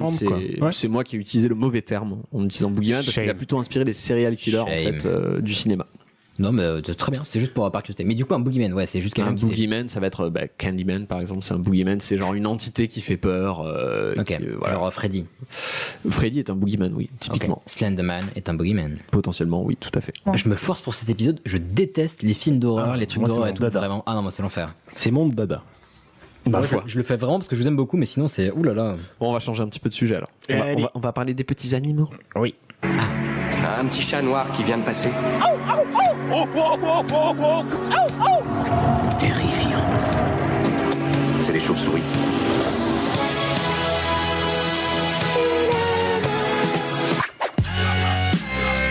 Je crois qu'il existe une peine au niveau législatif pour quand on coupe une chanson de Michael Jackson. À la base, je voulais la faire durer pendant les 3 minutes 50 de la chanson. Non, mais ça va être encore plus long en fait. Ouais, faisons comme ça. Autant pour moi. Mais bon. Donc, on est à Halloween. Halloween. Une fête qui est supposée... Alors, Hicham a le droit de faire l'accent, pas toi, Juan. Pardon, je tiens à le dire. On peut le faire avec l'accent allemand ou pas? Ça y est, ça commence. Je n'ai pas fini ma première phrase. C'est une fête qui fait peur. On est tous d'accord. Et qui dit Halloween, dit maison hantée. Oui. Non, pas la lettre T, Ilias. Et c'est pas une maison hantée s'il n'y a pas un chat noir au rebord d'une fenêtre, un hibou qui ulule, quelque part pas très loin, une énorme toile d'araignée qui fait chier tout le monde, ou carrément une chauve-souris qui pend sur le plafond. On dirait que t'as eu des mauvaises expériences Airbnb, mais... Non, mais en général, quand on pense à maison hantée, il y a toujours ces petits trucs qui vont avec. Avec un éclair. Aussi, mais c'est pas un animal. Et un grand arbre. C'est vrai. Et une sorcière qui est emballée. Et c'est pas un hasard qu'on ait les animaux que je viens de citer et pas un lama ou un lémurien, parce que c'est de la société occidentale. Le lama zombie. Aussi, mais c'est surtout des ou un animaux. lamentin, parce que c'est vachement plus dur à trouver. Mais c'est surtout... Laisse-le parler, putain de merde. C'est surtout que c'est des animaux qui caractérisent la vie nocturne. Ah, voilà. Alors que du coup, si les dauphins étaient des animaux nocturnes, il y aurait peut-être des dauphins. Mais aussi, des hamsters d'Halloween. C'est parce que aussi, c'est des prédateurs. Oui. Ah. Voilà. Il n'y a que des prédateurs. Enfin, quasiment. Le chat noir, c'est pas vraiment un prédateur, mais bon. Non, mais si, les chats, c'est prédateur. On aurait pu ajouter le ratel. La terreur. Ça aurait été vraiment thème Halloween, mais bon. Ah là, par contre, c'est vachement plus flippant. Viens, on fait un film là-dessus. Vas-y. Donc, c'est des animaux qui ont une activité nocturne mystérieuse. Et on sait pas trop ce qu'ils font, vu qu'ils sont souvent dans le noir. Et du coup, ils sont devenus, depuis très très longtemps, des sortes de superstitions, entre guillemets. Mm-hmm. Et en plus de tout ça, toutes ces bêtes-là, elles sont noires, gris foncé ou marron. Donc elles se fondent dans la nuit. C'est ça, donc que des couleurs sombres, des couleurs qui se marient bien avec la peur, surtout à l'époque où on éclairait tout avec des bougies ou des lampes à huile. Mm-hmm. C'est pas bête, hein? Il n'y a pas une histoire de familier des sorcières aussi? Les sorcières, elles avaient des familiers, tu sais, des animaux qu'on met souvent avec les sorcières, et c'était souvent ça, les hiboux, les chauves-souris, les chats, peut-être pas les mêmes animaux. Probablement, si tu le dis. Mais c'est un très gros peut-être. Non, mais il y a tellement de choses à dire. Non, mais sérieusement, il y a tellement d'époques. Non, il y a tellement de choses à dire, où il y a tellement d'animaux que en fait, je vais me On consacrer. peut pas faire des généralités. Que je vais surtout me consacrer à juste sur 2 animaux. D'accord. Ok. Et je vais commencer. Et quels sont-ils? Je vais commencer par l'animal le plus caractéristique d'Halloween pour moi en tout cas. Le dauphin. Le chat noir. Le chat noir. Ah, ouais. Exactement. Le chat noir. On a tous entendu la phrase « Oh putain, il y a un chat noir, ça porte malheur ». Non. Oui, parce que j'ai vécu à Toulouse. T'avais un accent toulousain. Ah bon? Bah oui. Ouais, j'ai pas essayé pourtant. Mais enfin, si, on a tous entendu cette phrase-là. Oui, en tout cas, on voit de quoi ça parle. Voilà, mais on n'est pas certain de l'origine de cette phrase-là. Voilà. J'enchaîne. Le fait que les chats noirs portent malheur, tu veux dire? Ah. Ouais. Ah putain, j'avais entendu ça, enfin je savais la raison. En fait, il y a plein d'hypothèses. Est-ce que t'en as quelques-unes? Oui, j'en ai quelques-unes, il y en a certaines qui m'ont assez plu. Et elles renforcent un peu la position du chat noir de Halloween, voilà, qui soit un animal d'Halloween. L'hypothèse la plus probable serait qu'au XIIe siècle, la légende que les sorcières se transformaient en chats noirs pour pouvoir se déplacer facilement sans qu'on les repère et pour enlever les enfants de leur maison. Parce que rien de plus facile qu'un chat pour... Le chat, ouais, il tire comme ça avec ses petites dents. Non mais déjà pour se déplacer en ville pour pas qu'on voit la sorcière. D'accord. Et puis après rentrer à la maison et voler les enfants. Mais au retour, il fait comment? Enfin, elle fait comment? Bah elle les tue et puis elle les mange et puis elle se démerde. Mais c'est compliqué de les Non, C'est mais une grande dame. Je pense qu'en fait, elle se déguise en chat pour se déplacer et Oui. qu'une fois arrivée, elle le revient en sorcière. Exactement. Oui, non, mais une fois qu'elle est arrivée et qu'elle dit je repars avec l'enfant, elle fait Elle comment? n'est pas obligée de repartir avec l'enfant. Ah, elle tue l'enfant sur place. Oui. D'accord. Ok, merci. Et avec la propagation du mouvement de la sorcellerie en Europe et aux États-Unis, le chat noir est devenu automatiquement rattaché à la sorcière et donc à Halloween. Ouais. Donc ça c'est une des hypothèses, des fameuses hypothèses. Il y en a une autre, c'est la version du chat noir nocturne qui date du pharaon, des pharaons, l'époque des pharaons. C'est à la base un animal divin. Ouais. Qui symbolise le pouvoir de Bastet. Oui, Camille. C'était quand les pharaons? C'était il y a très très longtemps. De Bastet. Moins 5000. Non, Moins je sais pas, ça a duré archi. On reprend sur oui. Bastet. Bah oui, Bastet. C'était le dieu de quoi? Quoi? Bastet, c'est un dieu, non? Oui. C'est la fille de Ra, le dieu du soleil. Donc Bastet, c'est la déesse de la joie du foyer, de la chaleur du soleil et de la maternité. Bah sympa alors. Ouais. Et elle est souvent représentée par une lune. Donc il y a déjà l'aspect nuit qui arrive. Elle a l'aspect d'un chat noir ou juste une femme à la tête d'un chat. Et elle s'est battue contre le serpent des ténèbres Apophis tous les soirs qui essayait de mettre fin au processus de la création. Mais elle l'a battu à chaque fois et le lever du soleil marquait la victoire de Bastet. Ah, ce qui fait le cycle du jour et de la nuit. Ouais, c'est beau. Il y a une autre légende médiévale cette fois qui raconte que le diable lui-même a essayé de faire comme Dieu et de créer un homme. Sauf qu'il a foiré, il n'avait pas la bonne recette. Et il s'est retrouvé avec un chat sans poils. Et c'est Saint Pierre qui a eu pitié et lui a donné des poils. Je trouvais ça super alambiqué comme super ça, cette version. Ouais, j'adore celle-ci. Ouais. Mais moi, ma préférée, c'est celle qui suit. C'est une légende japonaise. Du chat vampire de Nabeshima. Je sais pas si tu connais, Juan. Pas du tout. Toi qui aimes les trucs chelous japonais. Je sais pas, tu regardes bien Godzilla des années 50, quoi. Ah oui, d'accord. Je croyais que tu parlais du Shibari. On ne dévoilera pas tout. Donc, Nabeshima, c'est une puissante famille du XVIe siècle. Et Otoyo, c'est une bombasse japonaise, c'est une dame mais vraiment super belle, la plus belle de tout l'Empire. Elle devait se marier avec le prince de Nabeshima de Hizen, sauf qu'un soir, elle était tranquillou dans son lit en train de dormir, elle fait un petit cauchemar chelou. Et au moment où elle se réveille, donc c'est en plein milieu de la nuit, elle voit 2 boules phosphorescentes qui l'espionnent, elle était paralysée par la peur, et là, un énorme chat noir lui saute... Oui. C'est ma façon de faire le chat. Un énorme chat noir lui saute à la gorge et l'étrangle. Bim, elle crève. Avec son pouce préhenseur, il l'étrangle ou... Bref, elle crève. Le chat, il la prend, il la traîne jusqu'au jardin et il l'enterre. Oh, c'était une sorcière. Attends, le chat, il l'enterre. Il a réussi à l'enterrer. T'as ta réponse pour la sorcière, évidemment. Ouais. Autant pour moi. Le chat, il revient dans la chambre, il prend l'aspect d'Otoyo. Et le lendemain, il fait un petit bœuf bourguignon. Le lendemain, le prince va voir la bombasse, mais il n'en remarque rien parce que le chat ressemble comme 2 gouttes d'eau à Otoyo et passe inaperçu. Un jour, le prince tombe malade. Il devient de plus en plus faible. Crache une boule de poil.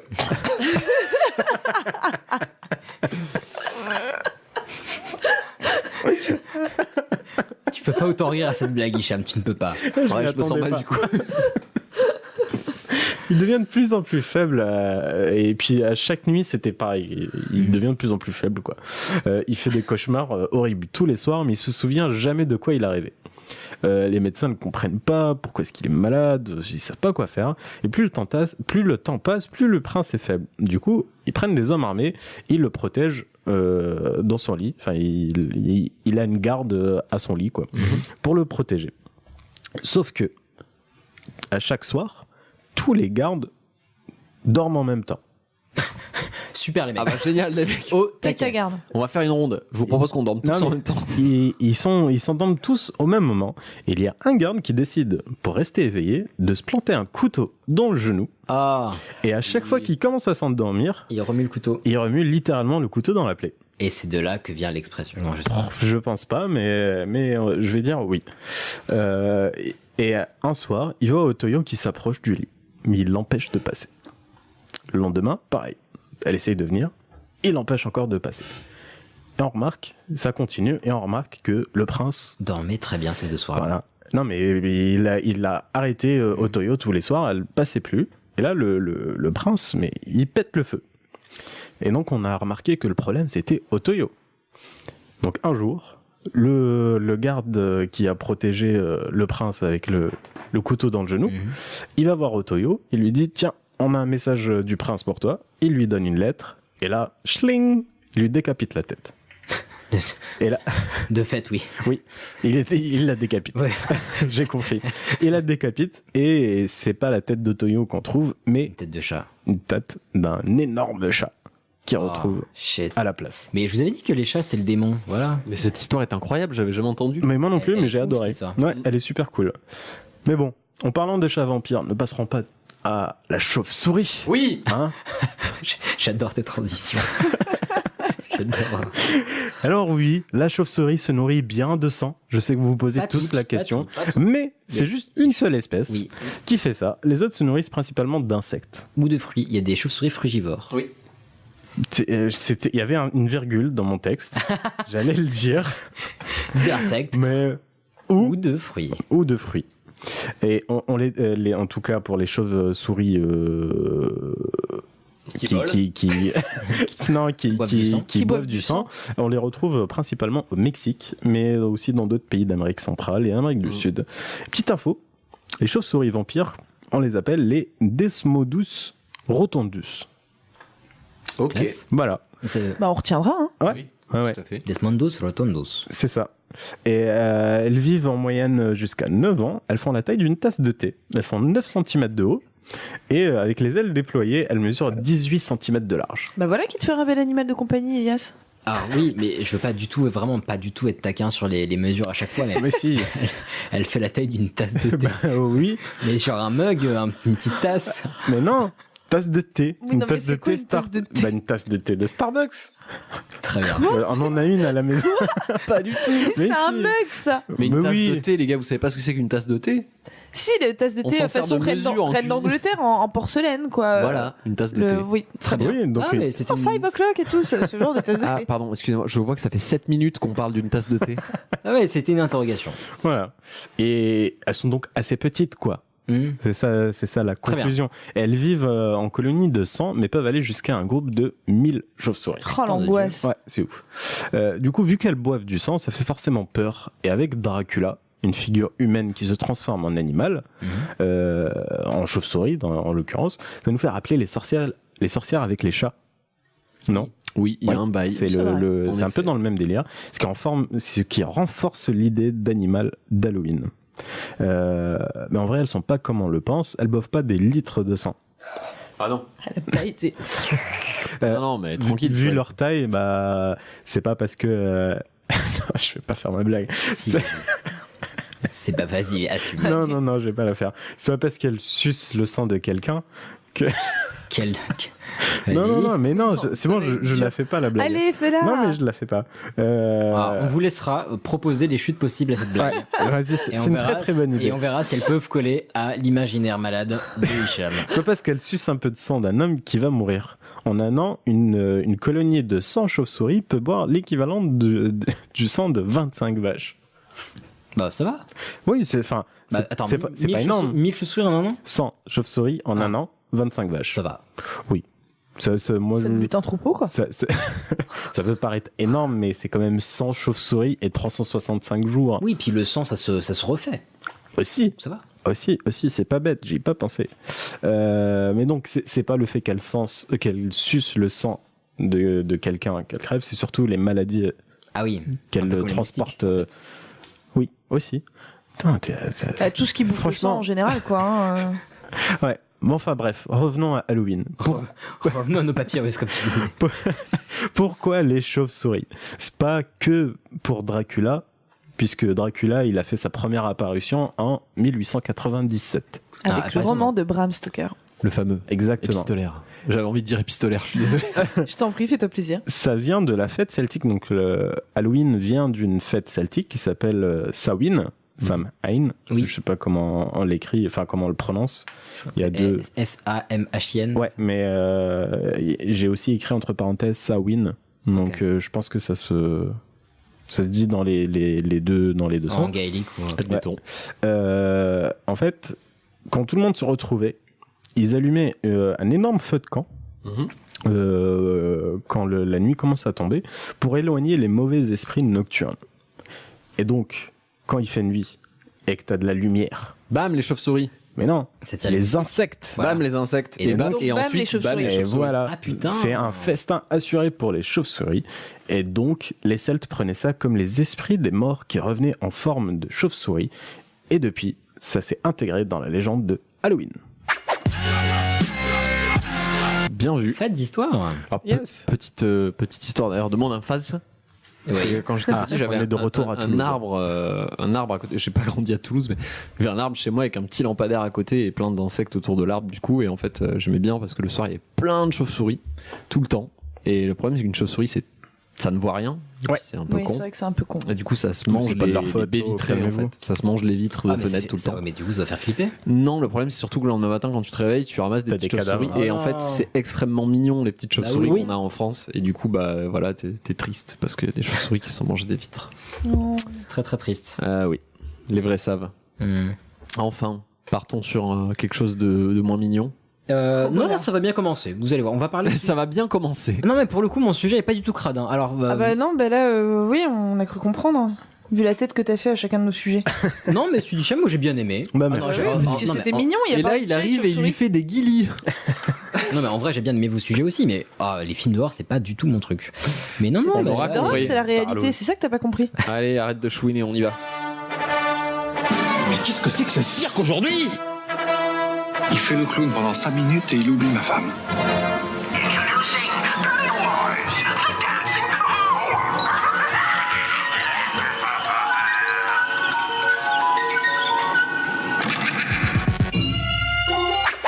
Donc, nous allons effectivement parler de clown. Joli jingle. Ah, merci beaucoup. Nos Ouais. amis les coulrophobes nous remercieront. Oui, voilà, très bonne remarque, on peut commencer par ça.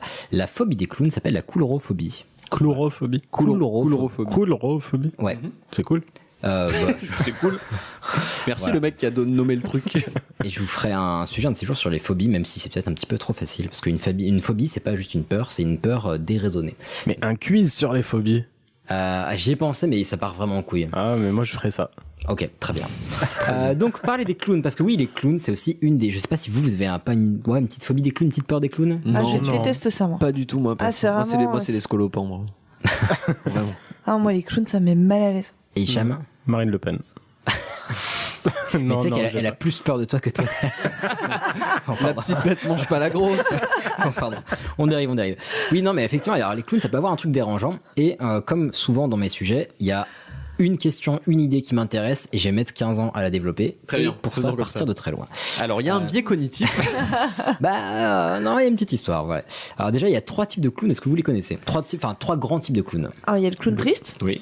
Ouais, autrement appelé le clown blanc. Le Ouais. bozo. Celui, Avec les celui grandes qui a chaussures. petit arme. Celui qui est drôle, Alors, ouais, le bozo, le drôle. le con. Ouais, mais c'est quoi son nom? Le con. C'est pas Bientôt. Franzo. Non, c'est l'Auguste. Ah Auguste. oui, le clown Ah, Auguste. habile. exact. Ouais. Et il y en a un dernier qui est vachement moins connu.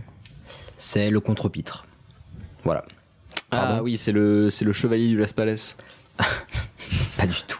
Non, pas du tout. Non, le contre-pitre, bon, je vous en parlerai après, mais c'est celui qui est venu après. Enfin, il est venu après l'Auguste et vous verrez pourquoi. Alors déjà, je me suis intéressé un petit peu aux origines des clowns et comme sur beaucoup de sujets, là, pour le coup, on va commencer par le théâtre, puis après partir sur le cirque, parce que c'est bien évidemment au cirque qu'on connaît les clowns, mais c'est une des histoires, une des théories qui sont assez difficiles. Enfin, il n'y a pas forcément une seule réponse en fait, parce que c'est beaucoup de traditions orales, beaucoup de choses qui sont apparues au même moment à plusieurs endroits différents. Donc, je vais pas forcément vous donner que des vérités, mais je vais vous donner des sources différentes. Donc prenons les origines du clown dans ses origines théâtrales et on va s'intéresser à la commedia dell'arte. Est-ce que vous voyez à peu près ce que c'est? Oui.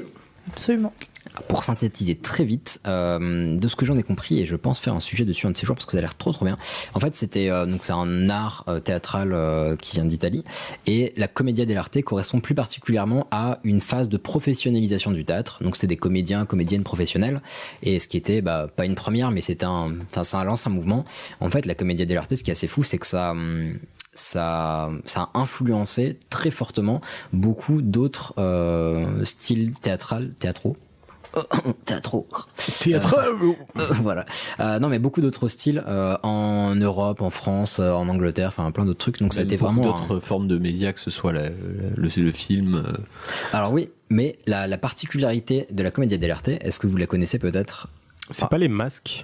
Alors il y a les masques, effectivement, tous les personnages ne sont pas masqués, mais justement c'est les mêmes personnages en fait. Oui, exactement. Il y a un noyau central de personnages, il y a Harlequin, il y a la bonne, Scapeandre, il y a un truc comme ça. voilà, il y a tout un tas de personnages. Je vais vous en citer, effectivement, c'est ça, c'est une telenovela en fait. Non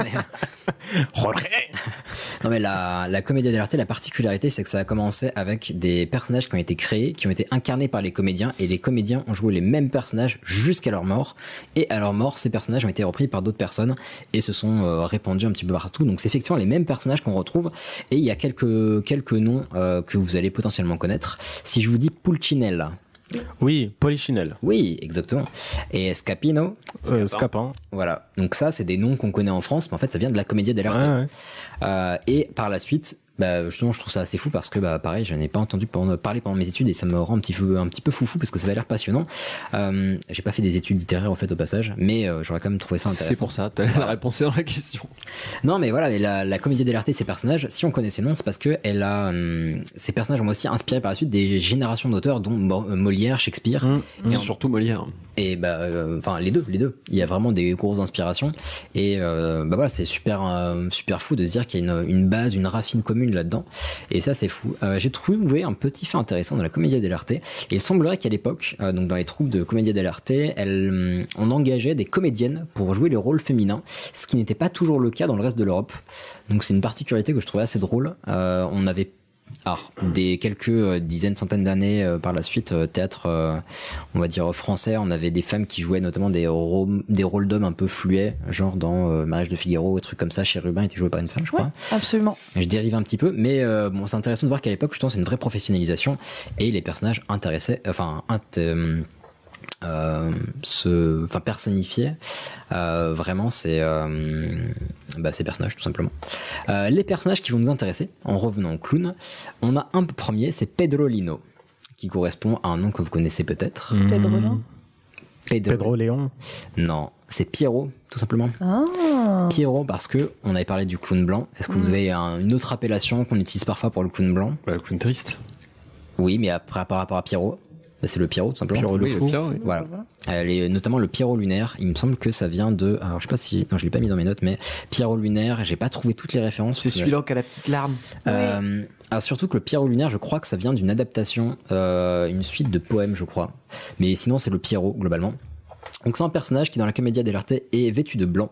Il ne porte pas de masque, mais il a le visage enfariné, donc c'est un des rares à ne pas porter de masque. Et il y a une confusion qui est un petit peu complexe entre Pedrolino et Pulcinella, parce que lors de l'adaptation des personnages en France, certains rôles étaient parfois majeurs, étaient parfois burlesques, parfois observateurs, distincts, etc. Donc il y a eu un mélange de personnages. Donc quand on parle d'un Pierrot en France, c'est pas forcément le Pierrot qui était à la commedia dell'arte initiale, mais c'est assez difficile de trouver un consensus sur la question. Donc bon, on sait simplement qu'il y a ce type de personnage qui existait à l'époque et que ça a été une des inspirations pour les clowns blancs, les clowns tristes, tout simplement. La particularité de ce cher Pedrolino, c'est que dans beaucoup de ses pièces, il pouvait être un amoureux transi de Colombine, donc un autre personnage, et souvent en compétition avec un autre personnage dans cette quête. C'est Harlequin, le mec de Colombine. Exactement, Arlecchino. Et à la fin, je vous donnerai une petite référence par rapport à cette dualité, un film que j'ai extrêmement aimé, qui parle justement de ce petit souci, cette petite quête. De toute façon, c'est un prisme qu'on retrouve aujourd'hui, même avec le good guy, le douchebag et... Et la nana qui choisit finalement douchebag. Ouais, mais là plus précisément, donc on a, alors je répète, Piero Pedrolino qui est donc une des origines du clown blanc et qui est en compétition avec Arlecchino, donc Arlequin. Donc on a tous entendu parler d'Arlequin un jour sans forcément savoir d'où il venait. Ou on l'a colorié, même si on n'en a pas entendu parler. Ou on l'a mangé. Ouais. Voilà, exactement. Et Arlequin, lui, il est vêtu d'habits très colorés, il a un masque et c'est un homme du peuple qui a souvent un rôle de valet joyeux, assez expressif. Donc voilà, il parle fort et trop. Voilà. Et il peut être un petit peu malin. Enfin, comme on disait, à Commedia dell'arte, il y a eu beaucoup de pièces différentes. Donc il n'y a pas forcément un Arlequin ni un Piero, mais on a déjà ces deux grosses différences qu'on retrouve déjà dans les personnages qu'on a cités avant. Donc le clown blanc potentiellement triste et l'Auguste qui lui est très expressif, très expansif. Maintenant on va passer à la vie circassienne, donc vie du cirque de ces clowns. On a donc c'est vraisemblablement le clown blanc qui est apparu en premier dans les représentations de cirque. Donc il garde une bonne partie de l'apparence héritée de la Commedia dell'arte, donc habit blanc, visage peint en blanc, etc. Il a aussi la particularité d'avoir une expression qui est peinte, enfin très souvent peinte sur son visage. Quand je dis expression peinte, c'est qu'il va avoir potentiellement un ou deux sourcils qui sont dessinés, donc qui vont décrire une expression qui va rester figée sur son visage, forcément, potentiellement des larmes qui coulent, etc. Et donc ça sert à figer le clown blanc dans une espèce de bulle poétique qu'il va créer. Là, le plus beau spectacle, de mon avis, des spectacles de clowns les plus beaux sont ceux qui reprennent le Pierrot, en fait. Ah, mais c'est très extrêmement poétique, avec beaucoup de mise en scène, etc. Bah, c'est très très beau et c'est aussi intéressant à l'époque parce que le cirque c'était beaucoup justement des acrobaties, des tours avec des animaux, etc. Donc c'était très rythmé, très spectaculaire. Et donc t'as un clown qui a une expression figée qui vient mettre une espèce de magie, de poésie là-dedans. Ça sert aussi à rythmer le spectacle. Parce qu'en fait, s'il y a que des tours où il y a des voltigeurs et des gens qui font des saltos, au bout du troisième, tu veux plus quoi. Comme dans les films d'action, t'as film d'action, enfin scène d'action, explosion, voilà, un peu d'histoire d'amour, après re-explosion, salto, re-histoire d'amour. Là c'est un petit peu ça. Il permet de garder le public en haleine en fait. Et il a un vrai rôle important et plus le temps va passer, plus il va prendre un rôle important. Donc il donne du relief au spectacle d'une certaine façon. La création et l'arrivée de l'Auguste, alors là ça relève plutôt de la légende partagée. Il y a plusieurs légendes qui se retrouvent un petit peu partout dans des écrits, etc. Elles ont toutes la même, enfin beaucoup ont la même base en tout cas, mais il n'y a pas, honnêtement ça a été très difficile de vérifier les faits et il y a pas mal de spécialistes qui ont l'air d'assumer totalement le fait qu'on ne pourra pas le vérifier. Donc là je peux pas me prononcer sur la question, mais globalement la base de cette légende, c'est que y a une idée commune, c'est un accident, un imprévu qui a fait rire et qui a été ensuite reproduit. D'accord. Donc parmi ce qu'on peut trouver de plus répété, donc ça serait un employé du cirque qui traverse la piste pour ranger du matériel ou ranger les chevaux ou je sais pas quoi. Il se pète la gueule, il s'étale de tout son long et là hilarité du public. Et comme ça a eu l'air de plutôt bien marcher, on a créé l'Auguste pour seconder le clown blanc. Donc on n'a pas supprimé le clown blanc, mais on a rajouté ce personnage qui se pète un peu la gueule, qui fait rire, qui est un peu burlesque. Il y a aussi d'autres histoires où encore une fois un garçon d'écurie ou un truc comme ça, qui fait une connerie avec des chevaux, qui se fait engueuler par le monsieur loyal du cirque et le monsieur loyal qui s'énerve tout rouge et tout le monde se moque du mec qui a fait la bêtise. Donc voilà, il y a plein de sources différentes, mais encore une fois à la base c'était inattendu, mais les gens étaient hilars, donc on se dit pourquoi pas, allons-y. Alors concernant le nom Auguste, il y a un truc où, alors j'ai cherché mais je n'ai pas trouvé. Et j'ai souvent lu que ça viendrait d'une expression allemande pour dire idiot. Une expression berlinoise plus précisément, mais j'ai trouvé aucune source correcte qui validait cette théorie, parce qu'apparemment cette scène se serait passée à Berlin, mais alors le Auguste, enfin un dérivé de Auguste qui veut dire idiot en berlinois, je n'ai trouvé ça nulle part. Donc si vous avez une rêve, germanophone qui nous écoute. Pourtant j'ai cherché, mais rien trouvé. J'inclus une deuxième théorie, le mec s'appelait Auguste. Aussi. Ah oui, ça c'est une très belle théorie. Possible, mais c'est pas celle que j'avais lue en l'occurrence, mais c'est possible. Donc le duo clown blanc Auguste fait un tabac pendant les dizaines d'années à venir. Sauf que l'Auguste en fait ça va être un peu le souffre-douleur du clown blanc. Le clown blanc c'est celui qui est un petit peu autoritaire, qui a des habits de qualité, des beaux habits. Plus ça va, plus justement il va quitter son côté un petit peu... Sa mélancolie. Ben voilà, c'est exactement ça, sa mélancolie et son côté un petit peu effacé. Parce qu'avant il était plus ou moins seul sur scène, et il pouvait créer une petite bulle poétique, un petit peu lente, donc il pouvait être un peu terne. Là, vu qu'il va prendre l'autorité, il va commencer à avoir des habits de lumière de plus en plus. Et à côté de ça, l'Auguste c'est le gaffeur, l'idiot. Il a des habits trop larges, des chaussures trop grandes, des couleurs criardes, toujours une tarte dans la gueule. Voilà, il fait des conneries, il se pète la gueule, il est bête, On retrouve ça dans énormément de duos comiques de cabaret. Enfin, vous avez sûrement un truc en tête dans le genre. Comment il s'appelle le gros et le fin là Le gros et le fin.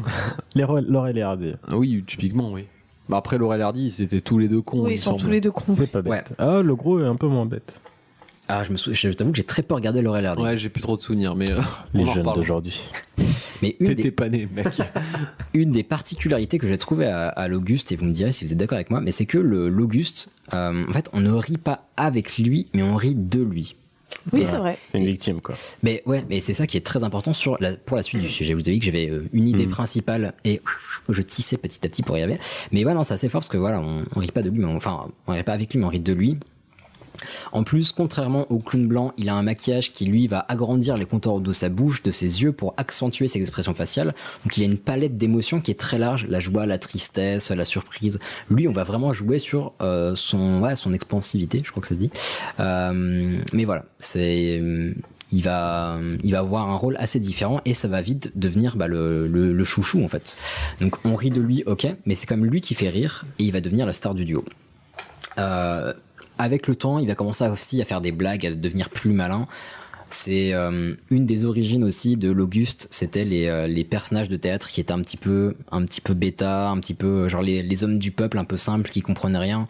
Ça, c'était une des inspirations initiales aussi.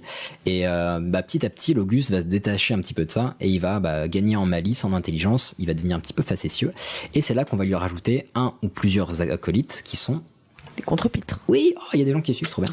Oui. Les contre-pitres, exactement. Et ce qui est intéressant, comme je disais tout à l'heure, enfin, ce que je trouve personnellement intéressant, c'est qu'à partir du moment, quand l'Auguste est apparu, il était bête. Donc, il pouvait seconder le clown blanc. À partir du moment où l'Auguste est devenu malin, on a dû lui mettre des gens bêtes à côté pour qu'il puisse, pour garder le ressort comique, intelligence, idiotie.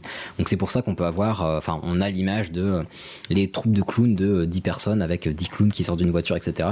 Il y a très très souvent un leader dedans et 9 teubés derrière. C'est l'Auguste et les contre-pitres derrière. Maintenant, on va arriver dans ce que j'ai appelé la résurrection maléfique. Donc on a vu l'origine dans de vieilles traditions théâtrales, comédia dell'arte, tout ça, personnage de basse extraction, plutôt simplet, machin. Et en fait, dans le monde du cirque, il dénote un petit peu parmi les artistes. Donc particulièrement l'Auguste, parce que les artistes, si on voit le monde du cirque à l'époque, c'était des... Ils sont fit. Ils sont fit, c'est-à-dire... ils ont tous des très beaux costumes, ils sont tous très taillés, et l'Auguste, il arrive avec ses grands pieds et sa démarche de con. Ouais, il y a de ça. Alors déjà sur les habits, effectivement, lui, il est super... il est mal sapé, il est pas mis à son avantage, il est mal sapé dans le sens qu'en plus, ça ne va pas ensemble, il sort du cadre. En plus, les acrobates, etc., sont très agiles. Lui, il est maladroit, il se pète la gueule tout le temps, etc. Il est disproportionné. Il sort totalement du cadre. Et dans le cadre du spectacle, le clown, c'est toujours la cible facile. Donc, par ressort comique, il est moqué, il est rabaissé. Ce qui a peut-être participé à la naissance de la terreur des clowns. C'est-à-dire que dans l'enceinte du spectacle, on le considère comme idiot, mal adapté, etc. Et on rit de lui, et non avec lui. Mais de fait est que à partir du moment où on sort de l'enceinte du spectacle... Il peut avoir envie de se venger. Exactement. Il peut avoir envie de se venger. Donc ça peut être compréhensible qu'il puisse créer la crainte en dehors, parce que le public a quelque chose à se reprocher en fait. Il s'est foutu de la gueule de ce personnage. Il l'a considéré... J'ai jamais vu ça comme ça. Il l'a considéré comme bête, comme idiot, comme moche, machin. Les gens le pointent du doigt en disant « Ah mais qu'est-ce qu'il est bête, Augusto. » Moi j'imagine que les Berlinois disaient ça. Mais en disant que cette explication est juste, mais voilà, donc il se foutait vraiment de sa gueule. Donc on peut comprendre que ces personnes, une fois sorties de là, ils se sont dit, écoute, si ce mec il sort du cirque, en plus tu vois, il est très expressif, il devient malin avec le temps, et en fait ça peut puer du cul quoi, parce qu'on s'est foutu de sa gueule pendant des années, et ça peut puer du cul. C'est pas facile à dire, clairement puer du cul, voilà. Clairement puer du cul. Et puis voilà, donc, comme je disais, en plus le clown il a des expressions très vives, très intenses, il est pas du tout dans la demi-mesure. Le clown blanc n'a jamais fait peur, très peu fait peur. Le clown Auguste, c'est celui qui terrorise le plus. C'est celui qui est dans les extrêmes, qui peut rire aux éclats, qui peut te trucider en riant, etc. Et c'est ça qui peut inquiéter parce qu'il est totalement à l'opposé de la figure originelle du clown, qui est plutôt calme, posé, etc. T'es un peu hardcore quand même. Personne n'avait utilisé l'expression trucider jusqu'ici. Hein. Oh là là, vous êtes difficile. Je vais finir avec quelques clowns un petit peu connus. Voir s'ils faisaient des clowns connus. Krusty le clown. Oui, très bien, Krusty le clown. Krusty le clown qui pour le coup ne fait pas peur, mais un peu quand même. Bah ouais, et puis il a un rire un peu flippant, et puis il fait des trucs un peu. Il a toujours une clope à la main. Ouais, et puis il maltraite ses employés, il prend beaucoup de coke, je pense. Est-ce que tu es en train de dire que ce serait une satire de l'univers du show business? Oui, en plus, j'en ai pas parlé du nez rouge, mais c'était, pareil, très difficile à expliquer parce que, pourtant j'ai creusé encore une fois des sources bien profondes, bien reloues. Non, c'était intéressant, mais genre des écrits, des thèses, des machins et tout. C'est pas une parodie de l'ivresse? Ouais, j'allais dire. Oui, voilà. Il y a une des explications, c'est ça. Mais pareil, je peux pas vous dire, genre, c'est absolument ça, mais c'est une des choses. Et c'est encore une fois la critique, la satire tout à fait malvenue de l'homme du peuple un peu simplet qui se torchonne, etc., qui va sur du bar. Qui se torchonne. Voilà. Est-ce que vous en avez d'autres? Moi, j'en ai quelques-uns, mais je vous laisse. Des clowns de films d'horreur, tu m'as demandé. Ouais, si tu as, vas-y. Eh ben, on a Gripsou, Pennywise. Ouais, Pennywise qui a traumatisé la plupart des enfants, des enfants des années 90. Qui on a donc le clown du film Clown de 2014 qui n'a pas de nom, ou Kent quelque chose, Kent McCoy. Il y a la série Le Clown qui avait sur M6, je m'en souviens. Qui fait pas forcément peur du coup. Il y a Twisty le clown qu'on retrouve dans 2 saisons d'American Horror Story. Ah oui, il est pas cool lui. Il a une sale tête. Là je vous fais confiance parce que je ne regarde pas de films d'horreur. Il y a le clown de Balade à Tristé. Oui, alors, tu me permets, j'en parlerai juste après parce que c'est ma référence ultime au top. Film à regarder. Il y a Coluche aussi. Oui, Coluche un petit était sapé dans un clown. J'avais un truc un peu plus connu, le Joker de Batman. Aussi. Ah bah oui, aussi. Et son acolyte. Comment s'appelle son acolyte? Harley Quinn. Harley Quinn. Ça vous fait penser à quoi? Harlequin. De toute façon, elle a le même costume. C'est quand même bien fait. Elle a le même costume. Eh ben écoute, mais moi je m'en suis rendu compte en écrivant le sujet. Harley Quinn, Harlequin. Elle a pas le même costume. Mais bien sûr que si. Elle a un costume d'Harlequin. Elle a des Ok, calmez-vous les gars. Battez-vous, hop. Non, mais en vrai, moi je me permets juste de conseiller rapidement le film de 1988, Killer Clown. Là, si vous le voyez, il a les jambes croisées, un petit verre de rouge à la main, les bras croisés. Alors le petit film de 88. Je vous le conseille, c'est un film d'horreur comique de 1988 avec des extraterrestres qui sont des clowns en fait et qui tuent des gens à coups de tarte à la crème acide. Clown from Outer Space. Killer Clowns from Outer Space. Okay. Oui, effectivement, il paraît que c'est une très grosse référence et c'est une des... Je vais pas dire de bêtises, mais je me demande si c'est pas une des premières origines des clowns humains. Clowns méchants, non, je pense pas. Non, ok. Non, mais c'est possible. Je me trompe peut-être. Et il y en a moi j'en ai un petit dernier. Après, vous en aurez peut-être d'autres. Mais Ronald McDonald. Tout simplement. Ah oui, c'est vrai. Avec toute la merde qu'il nous a fait bouffer. Et c'est vrai que on peut le trouver un petit peu terrible. Il est vrai. Et puis donc voilà, ma dernière petite ref vraiment au top que je vous conseille, un film qui est monstrueux, c'est La Balada Triste, un film espagnol et je ne sais plus de quel auteur malheureusement, je vous donnerai les refs dans tous les cas. Il est tel quel réalisateur, auteur, etc. est monstrueux. Totalement perché, mais qui représente très bien ce que je disais au début. Donc c'est le paradoxe du clown amoureux transi à l'extrême. C'est l'histoire de deux clowns dans une compagnie de cirque qui vont se battre pour l'amour d'une fille qui fait du trapèze, il me semble, une acrobate qui fait du trapèze.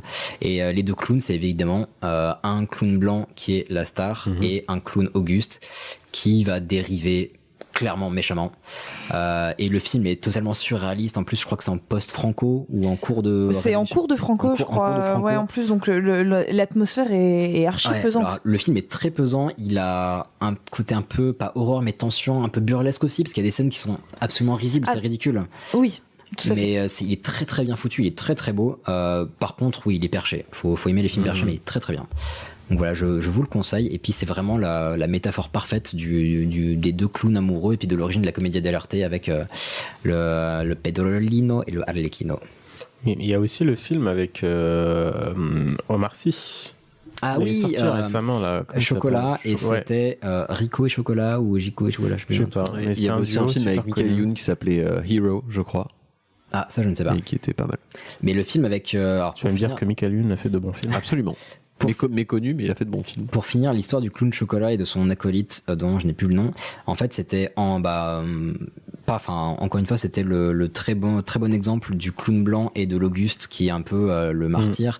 L'Auguste était joué par Chocolat et c'était une satire justement d'humour pas post-colonial mais justement d'humour un petit peu colonialiste, etc. Colonial, ouais. Donc vraiment l'Auguste était encore une fois la victime et ça, je sais pas s'il dénonçait un peu ou pas, mais c'était une des bases de leur humour initial, quoi. Voilà. Et ce sera tout pour ma personne. Très bien. Voilà qui clôture cet épisode de Halloween. Ben voilà, et puis pour une fois on a fait moins de 2 heures, mon dieu, mais qu'est-ce qui nous arrive? C'est vrai? Ouais. Incroyable. La fin de la saison, c'est ça. On est fatigué. Ouais, j'espère que vous avez apprécié cet épisode. Effectivement, tiens, on parle de fin de saison. On avait dit qu'on en parlerait plus tard. On va en parler, parlons-en. Voilà, cette saison 2 se clôturera à la fin de l'année 2018. Oui, pas tout de suite, il reste quelques épisodes. Oui, voilà.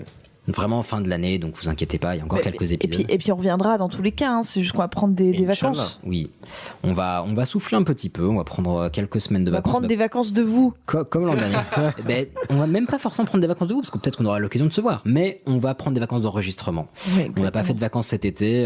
C'est pas les enregistrements qui sont fatigants, c'est les recherches. Oui.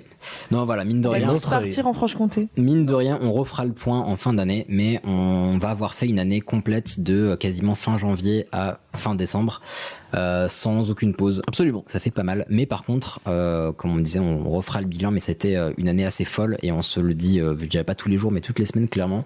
On est ultra content de ce qui s'est passé avec vous, donc on est carrément trop content, trop on vous aime. Vous êtes vraiment top. Ouais, on reçoit encore des messages de gens qui nous voient des photos de cancoyotes de Guadeloupe, mais de leurs vacances. Mais oui, il faut la boire à la paille. N'hésitez pas. Encore des personnes qui nous ont invités chez elles à enregistrer à la campagne. Alors, on a énormément apprécié et promis, on ne vous ghoste pas du tout, on prend tout à fait l'idée, etc. C'est juste que se coordonner à 4, c'est pas forcément facile, mais non, ça nous fait très envie. Et puis tiens, pour finir sur une dernière reco, vous en aurez peut-être d'autres. Petite reco, on a une nouvelle série qui sort chez Nouvelles Écoutes qui s'appelle Mortel. Oui, de Taous. Oui, Taous Merakchi, alias Jack Parker, qui va lancer une série sur la mort. Oui, après les numéros 1 sur iTunes, donc je pense que vous ne serez pas passé à côté si vous écoutez les podcasts. Vous le verrez très vite, mais le premier épisode sort le 9, le prologue est déjà disponible, et vous verrez, ça, c'est pas pour les âmes sensibles très clairement, mais ça va taper très très fort. Oui, c'est couillu. Moi, ça m'a rappelé un tout petit peu un de mes auteurs préférés qui est Chuck Palahniuk, et je vous conseille de lire ce qu'il écrit parce que c'est très très très très bien, très très beau. Et du coup, dernière reco, si vous voulez lire un truc qui fait pas tellement Halloween mais qui peut s'y prêter, enfin qui est pas basé sur Halloween, qui peut un peu s'y prêter, et je crois que c'était Alice Thomas, son bouquin Retraite d'artiste. Absolument, oui. Qui est génial et qui peut faire un peu creep comme ça, donc voilà. Ils ont tous un côté un peu creep de toute façon. C'est vrai. Exactement. Et sinon, voilà, je fais beaucoup de sinon, mais oui, on vous avait dit que notre studio allait évoluer, et là, on vous a pas parlé au début, mais voilà, le studio continue d'évoluer, parce on continue de le bricoler avec nos petites mains. Oui. On vous enverra des photos, mais voilà. Je peux enfin reposer mon dos. Et tout fait main, on fait tous nos meubles à la main, etc. Donc si on savait faire des micros, on les ferait à la main. Et merci Errol pour les tubes, pour le canapé. Oui. Ouais, on a des gens qui nous ont donné du matos en plus, donc c'est adorable, donc c'est très très cool. Tu nous écoutes, je te remercie. Sur ce, on va vous embrasser bien fort. On vous fait des bisous. On vous remercie de nous faire, si vous voulez, voilà, encore une fois, nous faire plaisir, nous envoyer des gentils messages, vraiment ça me fait toujours kiffer. N'hésitez pas. On a là nos invités qui sont bookés pour la fin de l'année, dont certaines qui nous ont contactés par Twitter et qui avaient des sujets chouettes, donc n'hésitez pas à le faire, nous c'est toujours un plaisir. Et puis voilà, si vous voulez nous faire plaisir, nous aider à nous faire connaître, un petit like, un petit commentaire, un petit partage, 5 étoiles sur iTunes, ça fait toujours plaisir. On est sur iTunes, sur Twitter, sur Facebook, on est partout. sur YouTube, sur Spotify, on est partout. On est même sur Instagram pour te dire, alors qu'on a un podcast audio. Voilà. Donc des bisous, des likes, des étoiles, et on vous aime très très fort. Allez. Et prenez soin de vous, prenez soin les uns des autres. Bien à vous. Et à plus tard. Qu'est-ce que c'est ce machin? C'est un détecteur de conneries. C'est pour ça. Et maintenant, qu'est-ce qu'on fout? Mais dis-tu nos conneries? Il veut que je lui dise d'aller se faire enculer. Ce qu'il dit?